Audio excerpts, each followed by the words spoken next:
Good morning, and thank you for tuning in to Mortal Dilemmas. I apologize for the long hiatus that I've had. My life has been nothing but working right now. I'm working towards a goal of becoming a regular, so I will have my guaranteed 2 days off a week, and I won't have to work more than 40 hours a week if I don't want to. Right now I'm pushing about 60 hours, and today is my first day off in 2 weeks. That's no exaggeration. So, thank you for tuning in, and let's read some stories.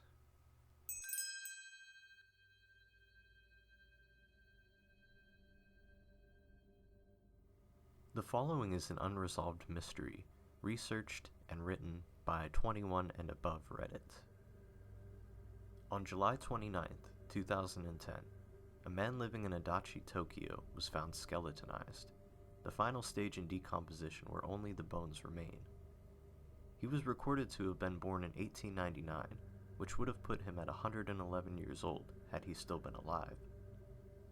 Although his residence certificate and family register were in the public record, it had been unknown whether he was dead or alive. Police found newspapers in his apartment dating back to 1978 and confirmed that he had died more than 30 years ago.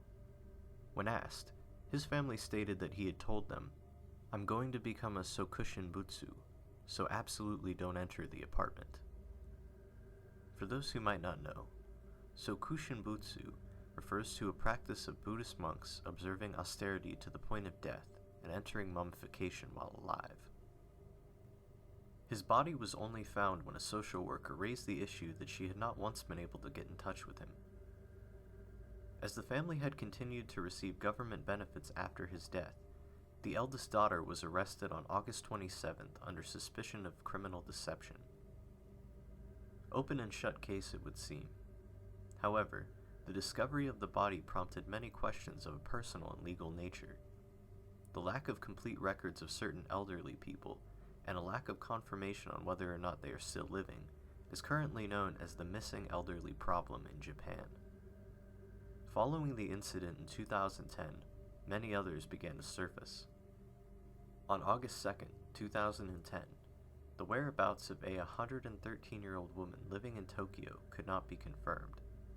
Social workers for Sujinami, Tokyo, had not been able to meet her before. Her residence certificate listed her address as an apartment in Sujinami, but only her eldest daughter was living there. The eldest daughter claims that her mother had never lived in the apartment. The missing woman also had another son and daughter, who both said that they had broken off communication with their mother. The younger daughter and son had lived with their mother in Ichikawa, Chiba, until 1975, when the younger daughter moved to another apartment for work. Her mother visited her at her workplace in 1977, which was the last time they met. Records show that the lease for the apartment ended in 1978, and the trail goes cold from there. When asked, the son told investigators, "Mom left around the Showa 50-something, Japanese date system, correlating to 1975 to 1985. In 1998, the eldest daughter moved to the apartment in Sujinami, Tokyo. It is unclear why, when, or how the woman's address on her residence certificate was changed to this address as well. The woman continued to receive government benefits since her husband's death in 1960 and elderly pension. Her taxes and elderly health care insurance had been paid by her daughter. When checked, it was found that the daughter had not touched her mother's government benefits or pension, nor made use of her medical insurance. The woman's current whereabouts are unknown. On August 6th, records for a 119-year-old woman and a 115-year-old man were found in Osaka. If confirmed, they would be older than the current oldest resident of Osaka, Hasegawa Chiyono, who was 113 at the time. He died aged 115 in 2011. On August 26th, the family register of a 200-year-old man was found in Nagasaki. He would have been born in 1810, the same year Chopin was born. On August 27th, a woman and her son were arrested under suspicion of abandoning the body of a missing 111-year-old man, her father. There are many more that I have not listed. To combat this problem, the Japanese government has put into place the following measure. If the person is above 100 years old, has no children, and no listed address, their records will be deleted after permission is received. Still, it begets the question, what happened to all these people? Where did they disappear to, and why? Are some of them still alive out there? Japan has the highest number of known centenarians, but perhaps, with records being updated, we may yet see a dip. Interesting footnote. The 2010 case wasn't the first of its kind. In 2005, in Itamishi, Hyogo, a man supposed to be 107 years old was found mummified in a futon, in a position like he was sleeping. He had been receiving roughly 400,000, or 417,000 in today's money, or $3,840 in US currency, in government benefits a year. The incident was well known in the Kansai area, but failed to spark national discussion.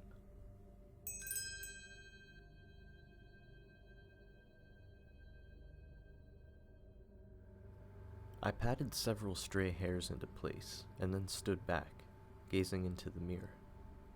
Perfect. Today was a good hair day, and I was feeling it. God, I couldn't wait to get to school. I knew most would say that was nuts, but I was just so boy crazy, and there were so many at Winchester High to drool over. Like Tim, the quarterback of our football team, who I swear winked at me during the last game. Or Joey, the bad boy who was secretly so smart. I'd grammar checked his history papers before, and I don't know why he hides it so much. My recent favorite was Zachary, though. He was tall and lanky, and oh so sweet. His laugh was wonder, and he had big brown eyes and a lovely dimpled smile. Whenever he said hi to me, I always melted inside. "Oh, Lori," I giggled. "You're so boy crazy, it's ridiculous." At school, I sat at my desk and watched as students filed into the room for first period. Nearly late, Zachary was one of the last to come in. He threw me that pretty smile of his, and my stomach did a somersault as he said, "Good morning, Mr. Lorry." "Good morning, Zachary." Smiling, I adjusted my tie and stood before the class.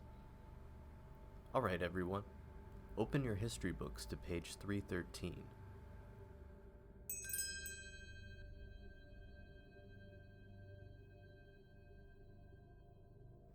My dad died in July of 1978, and I inherited his old 1970 Chrysler car. It was a huge thing, with bench seats in the front and back. My husband and I had gone to a movie one night, and when we got back to the car, we each had a cigarette and set them in the Zippo lighter on the seat between us. The theater was only a few blocks from our apartment, so we got back home quickly. But when we arrived, we couldn't find the cigarettes and lighter anywhere.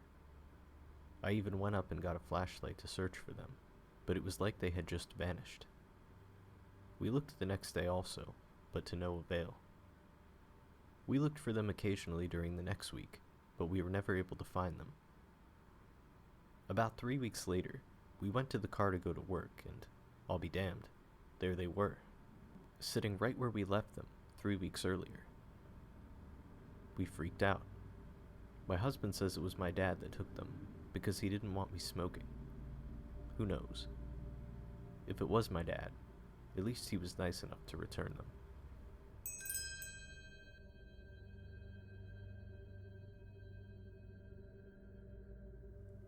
This is an essay by Bob the Butcher called The Mermaid Connection. Today, likely the only mermaids you've heard of are Ariel from Disney, and that poor chick who has to hang out by the pond in a fake tail during the Renaissance Fest. But until quite recently in history, they were actually greatly feared by all those who plied their trade on the sea.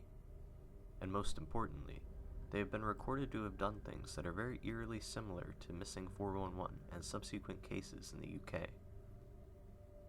I believe all historical accounts should be approached with caution in modern times for obvious reasons, but I do insist that the accounts of mermaids do deserve a second look, especially in relation to the strange water disappearances often mentioned in Mr. Polide's and Steph Young's work. Today they are viewed as creatures of beauty, and we are told in school that drunk sailors missing their wives likely hauled up an innocent manatee or something.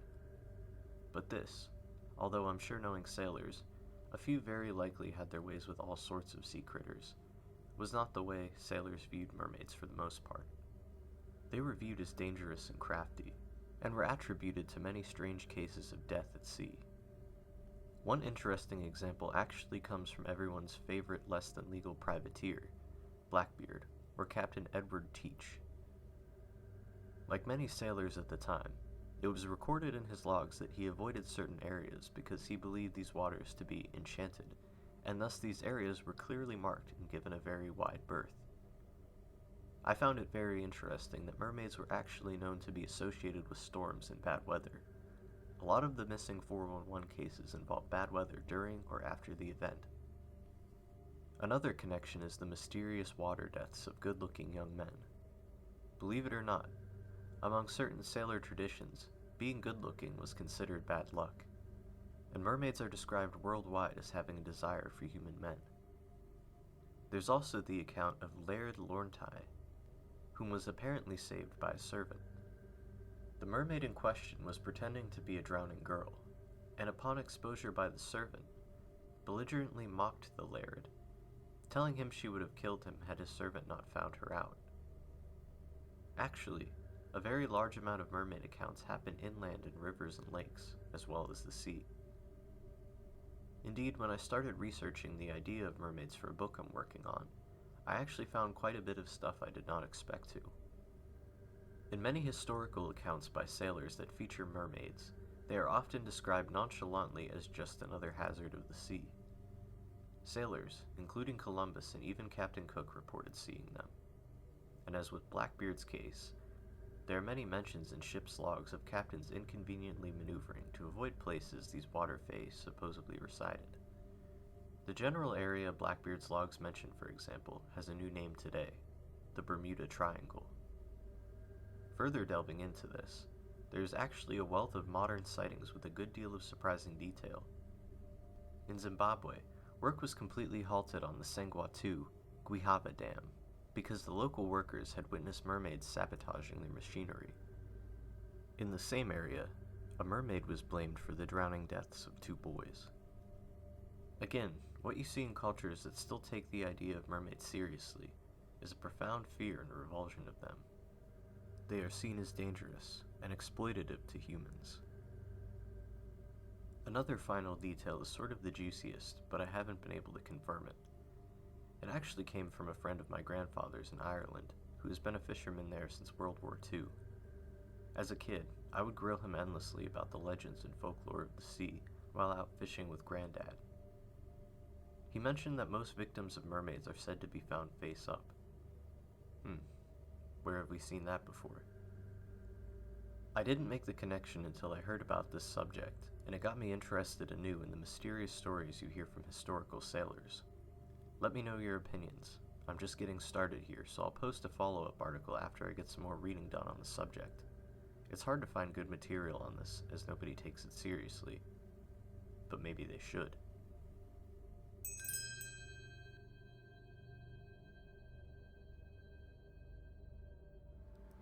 Isn't it strange how people work sometimes? Isn't it strange how you immediately touch a plate a waiter just told you was hot? Isn't it strange how you apologize to inanimate objects after bumping into them? Isn't it strange how you pace around the house when taking a phone call? Isn't it strange how you always feel weird saying your name out loud? Isn't it strange how you always feel relieved when you get home and nobody else is there?